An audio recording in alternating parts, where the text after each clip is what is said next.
Madam আয়না নেবেন? আয়না আয়না লাগবে না, যাও তো। স্যার ম্যাডাম বলেন না একটা আয়না নিতে।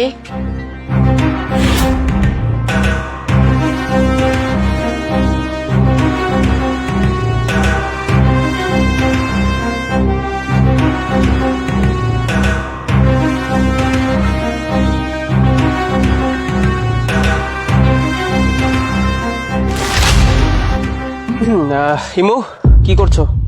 আরে এই তো সেলফি তুলতেছিলাম। আচ্ছা সেলফি তুলতেছো, ঠিক আছে চলো আমরা যাই তাহলে।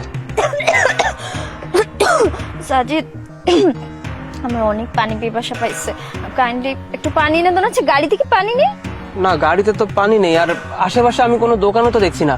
আচ্ছা কাজ করি, মাত্র আধা ঘন্টা লাগবে বাসায় যেতে, তুই বাসায় গিয়ে পানি খেয়ে নিও। তুমি দেখতেছো না আমার তো কাশি হচ্ছে, আমার এমার্জেন্সি পানি খাওয়া দরকার। তুমি যাও, নামো গাড়ি থেকে, নেমে দেখো আশেপাশে দোকান আছে, গিয়ে পানি নিয়ে আসো। আচ্ছা যাচ্ছি আমি।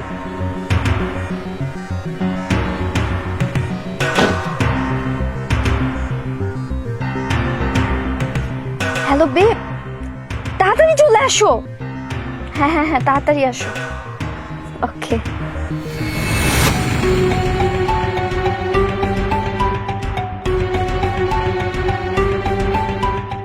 বেবি চলো। চলে আসছো? আমার মোবাইল। আচ্ছা ঠিক আছে।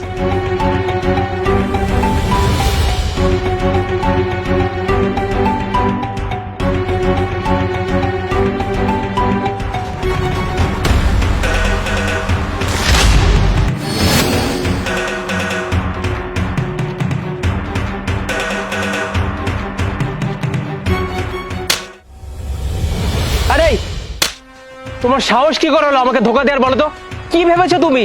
আমি কিছুই জানতে পারবো না যে তুমি আমার পিঠ পিছে এসব করে বেড়াচ্ছ নাকি?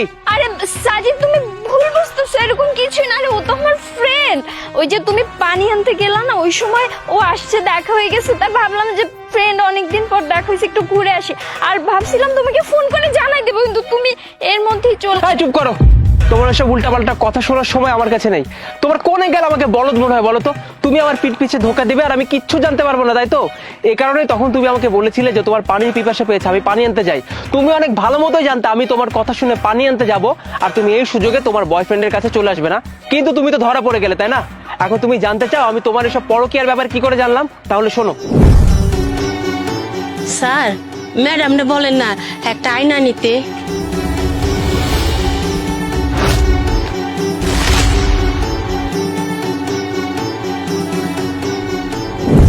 সাজিদ আই এম সরি, আমার ভুল হয়ে গেছে, আমি এরকম কাজ কখনো করব না।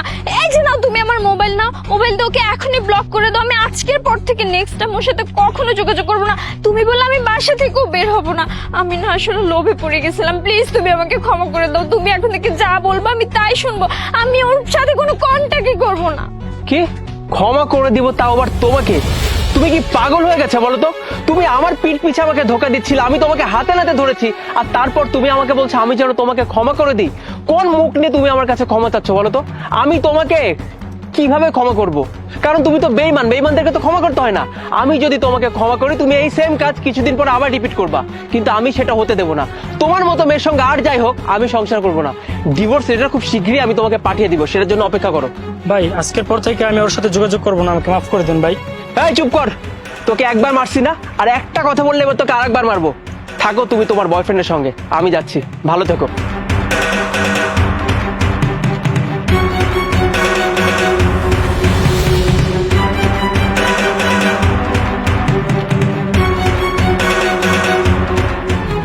কি ব্যাপার দোলা, আমার মানিব্যাগ থেকে টাকা মিসিং কেন? তুমি কি আমার টাকা নিয়েছো? ওকে না জানিয়ে আমাকে কিছু টাকা সরাতেই হবে। যদি এখন কিছু টাকা না সেভিংস করি তাহলে আমি আর করতে পারবো না।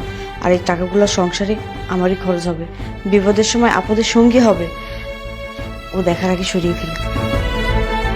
আমি কোথায়? আমি তোমার মানিব্যাগ থেকে টাকা নিয়ে নিত। কি আশ্চর্য, তুমি যদি টাকা না নিয়ে থাকো তাহলে টাকাটা কে নিবে? এই বাসায় তো আমি আর তুমি ছাড়া আর কেউ থাকে না, তাই না? প্রত্যেকটা দিন দেখে আমার মানিব্যাগ থেকে হয় 100 টাকা, 200 টাকা, না হয় 500 টাকা চুরি হতেই থাকে। এগুলো কেমন কথা? সত্যি করে বলো তো, মানে তুমি যদি টাকা নিয়ে থাকো আমাকে বলবে তো নাকি? দেখো তুমি শুধু শুধু আমাকে ব্লেম দিচ্ছ কেন? আমার যদি টাকার প্রয়োজন হয় আমি তো তোমার কাছ থেকে চেয়ে নিতে পারি। তুমি কোথায় কি খরচ করেছো মনে করে দেখো, তাহলে দেখবে তোমার হিসাব মিলে গেছে। শুধু শুধু আমাকে ব্লেম দিও না। আর তাছাড়া তুমি কি মানিব্যাগে টাকা পয়সা গুনে রাখো নাকি? না, টাকা গুনে রাখি না, কিন্তু আইডিয়া তো থাকে নাকি যে মানি ব্যাগে আমি কত টাকা রেখেছি। দেখো আমি তোমাকে বললাম তো আমি তোমার টাকা নেইনি, ব্যাস। এ নাও তোমার কোট। ঠিক আছে, আমি তাহলে যাচ্ছি। আচ্ছা শোনো না, আমার না খুব পিৎজা খেতে মন চাচ্ছে, একটু পিৎজা খাওয়ার ব্যবস্থা করে দিবে? আচ্ছা, এক কাজ করবো, আমি অফিস থেকে আসার সময় নিয়ে আসবো, কেমন? না না, তুমি অফিস থেকে ফেরার পথে নিয়ে আসলে তো হবে না, আমার এখনই খেতে মন চাচ্ছে, আমি এখনই খাবো। তুমি আমাকে 1000 টাকা দিয়ে যাও না। 1000 টাকা কেন দেওয়া লাগবে পিৎজা খাওয়ার জন্য? বুঝলাম না, মানে তোমার চাহিদা দিন দিন বেড়ে চলেছে না, বলো তোলা? এটা তুমি কেমন কথা বললে? আমি কি এমন জিনিস চাইছি তোমার কাছে? একটা পিৎজাই তো খাইতে চাইছি, 1000 টাকার জন্য এতগুলা কথা শোনাচ্ছ তুমি আমাকে? ঠিক আছে, তোমাকে না দিলে তুমি তো চুপ করবে না। এ নাও 1000 টাকা, তোমার পছন্দ মতো পিৎজা কিনে খেও, আমি যাচ্ছি। আচ্ছা তুমি কি অফিসে যাচ্ছ? কেন, কিছু বলবা? আসলে বাসায় বাজার শেষ হয়ে গেছে, বাজার করতে হবে, আমাকে কিছু টাকা দিয়ে যাও। আচ্ছা ঠিক আছে, আমার কাছে 2000 টাকা আছে, 2000 টাকা দিচ্ছি। তুমি কি পাগল হয়ে গেছো নাকি? 2000 টাকা নিয়ে আমি বাজারে যাব? বর্তমান জিনিসের সব জিনিসের দাম, 2000 টাকায় কি বাজার করব? আর আমাকে মিনিমাম 10-15 হাজার টাকা দিয়ে যাও। কত? বাজার করার জন্য তোমাকে 10-15 হাজার টাকা দিব? এগুলো কেমন কথা বলছো তুমি, বলো তো? কই, আমি বাজার করলে তো 2-3 হাজার টাকার বেশি লাগে না? তাহলে বাজারের দায়িত্ব আমি যদি তোমাকে দেই, কেন 10 থেকে 15 হাজার টাকা দিতে হবে বলো তো? আমার কাছে কি এত টাকা আছে এই মুহূর্তে? একটু টাকা সেভিংস করলেই তো পারো। দেখতেই পারছো সংসার এখন কতটা অভাব অনটনের মধ্যে দিয়ে যাচ্ছি। এত টাকা পয়সা কি আমার কাছে আছে তোমাকে দেওয়ার মতো? দেখো তুমি যখন বাজার করতে তখন সব জিনিসের দাম কম ছিল, এখন বর্তমান পরিস্থিতি অনেক খারাপ, বাজারের সব জিনিসের দাম বেড়ে গেছে। আমি কোত্থেকে এত টাকার বাজার করব যদি তুমি আমাকে না দাও? আমি তো কোনো ইনকাম করি না, তাই না? তুমি যা ইনকাম করো তাই দিয়েই তো আমি সংসার চালাই। এখন সব জিনিসের দাম, তাই তোমার কাছ থেকে আমি বাড়িয়ে টাকা নিচ্ছি। আমি তো নিজের জন্য টাকা নিচ্ছি না, তাই না? আমার টুকটাক শপিং, তারপর বাজার খরচ সব তো তোমারই দায়িত্ব। তুমি দেবে না তাহলে কে দেবে বলো? এখন তুমি আমাকে 10-15 হাজার টাকা দিয়ে যাও, আমি এই টাকা দিয়ে এই মাস চালিয়ে নিব।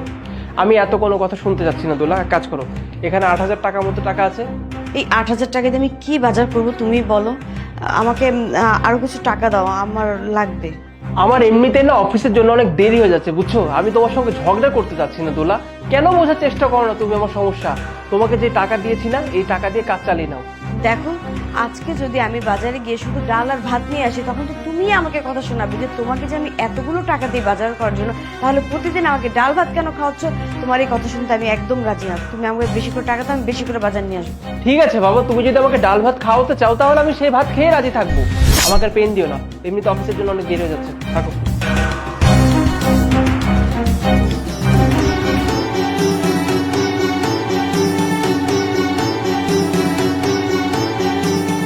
এই নাও পানি। কি ব্যাপার, তোমাকে তো চিহ্নিত দেখাচ্ছে কেন? চিন্তিত লাগবে না তো কি হবে বলো তো? তুমি জানো আজকে অফিসে যাওয়ার সময় কত বড় একটা ঝামেলার মধ্যে পড়েছিলাম আমি। ঝামেলা হয়েছে? কি ঝামেলা হয়েছে একটু খুলে বলো তো।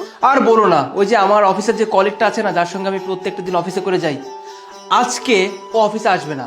আচ্ছা ভালো কথা, তুই অফিসে আসবি না, তুই আমাকে আগে থেকে বলে দে। আমি ওর জন্য রাস্তায় আধা ঘন্টা যাবত অপেক্ষা করছি, ওকে এতবার করে আমি ফোন দিচ্ছিলাম, ও আমার ফোনটা পর্যন্ত ধরছিল না। পরে আধা ঘন্টা পরে গিয়ে ফোন ধরে বলছে, স্যার ভাই আজকে আমি অফিসে আসবো না, আমি তো ছুটি নিয়েছি। আমার কথা, তুই যখন ছুটি নিয়েছিস তুই আমাকে আগে থেকে জানাতি, তোর জন্য আমার এতক্ষণ অপেক্ষা করা লাগতো না। আর ঢাকা শহরের জ্যামের যে অবস্থা তুমি অনেক ভালো মতোই জানো। এদিকে আধা ঘন্টা লেট হলো, তারপরে বাসে করে অফিসে যেতে হলো। বাসে করে অফিসে যেতে পুরো 1.5 ঘন্টা লেগেছে আমার, 1.5 ঘন্টা। এদিকে আধা ঘন্টা, ওইদিকে 1.5 ঘন্টা, পুরো 2 ঘন্টা। 2 ঘন্টা লেট করে আমি আজকে অফিসে পৌঁছেছি, তুমি জানো? আরে যে বস আমাকে কিচ্ছু বলেনি কোনোদিন, আজকে সে বস পর্যন্ত আমাকে কথা শুনিয়েছে। বস আজকে আমাকে কি বলে জানো? বস আজকে আমাকে বলে যে আপনি একজন সিনিয়র এমপ্লয়ার, আপনি একজন সিনিয়র এমপ্লয়ার হয়ে এত দেরি করে অফিসে আসবেন, আপনাকে দেখা দেখে অফিসের বাকি যে জুনিয়র কর্মীরা আছে তারা কি করবে? ভাই আপনি যদি চাকরি করতে হয় আপনি টাইমটা মেনটেন করেন। তুমি চিন্তা করো এবার, যে বস আমাকে কোনোদিন একটা কথাও শোনায়নি, সে বস আজকে আমাকে এতগুলো কথা শোনালো। কার জন্য কথা শোনালো? আমার এই কলিগটার জন্য। এত রাগ হচ্ছিল বিশ্বাস করো। আবার তার উপর সব থেকে বড় ব্যাপার, আমি যে তার বাইকে করে প্রত্যেকটা দিন অফিসে যাই, ওই পেট্রোলের অর্ধেক খরচ তো আমাকেই দেওয়া লাগে। এবার তুমি ভাবো, পেট্রোলের অর্ধেক খরচ আমি দিব, তাহলে আমি নিজে তো একটা বাইক কিনে নিয়ে যেতে পারি, তাই না?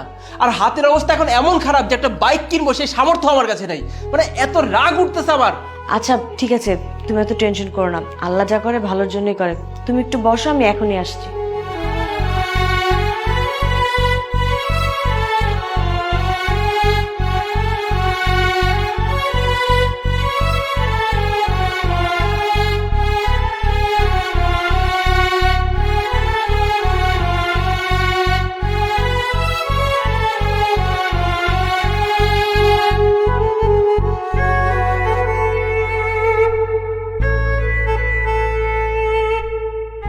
এই নাও টাকা।